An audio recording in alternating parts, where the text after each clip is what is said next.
क्या आपने कभी सोचा है कि जिस स्पीड ऑफ लाइट को नापने में मॉडर्न साइंस को सदियां लग गई, वो हमारे प्राचीन ग्रंथों में पहले ही मौजूद थी। आज हम बात करेंगे उस प्राचीन ज्ञान की जिसे अक्सर हम अंधविश्वास कहकर टाल देते हैं, लेकिन जब आप इसके पीछे का लॉजिक समझेंगे तो आपको होश उड़ जाएंगे।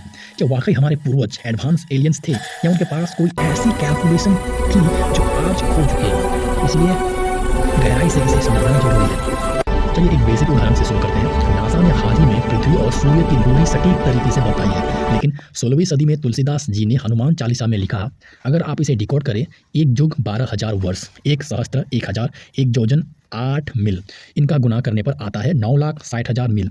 और आपको जानकर हैरानी होगी कि मॉडर्न साइंस के अनुसार पृथ्वी से सूर्य की दूरी लगभग 93 से 96 मिलियन मील ही है। सवाल यह है कि बिना टेलीस्कोप के ये सटीक नंबर आया कैसे? सिर्फ दूरी ही नहीं, टाइम ट्रैवल और टाइम डायलेशन जैसा कॉन्सेप्ट जिसे आइंस्टाइन ने समझाया, वो हमारे पुराणों में काकभूषण और रेवती की कहानी में मिलता है। श्रीमद् भागवत में जिक्र है कि कैसे राजा कुकुमी जब ब्रह्मलोक से वापस आए तो पृथ्वी पर करोड़ों साल बीत चुके थे। यह सुनने में काल्पनिक लगता है, लेकिन क्या यह महज एक कहानी है या प्राचीन ऋषियों को यह पता था कि यूनिवर्स में समय हर जगह एक जैसा नहीं बीतता? आज की स्ट्रिंग थ्योरी और पैरेलल यूनिवर्स की झलक हमें हजारों साल पुराने ग्रंथों में मिलती है, लेकिन यहाँ एक काउंटर आर्ग्यूमेंट भी है। अगर हमें सब पता था तो हमने टेलीस्कोप या रॉकेट पहले क्यों नहीं बनाए?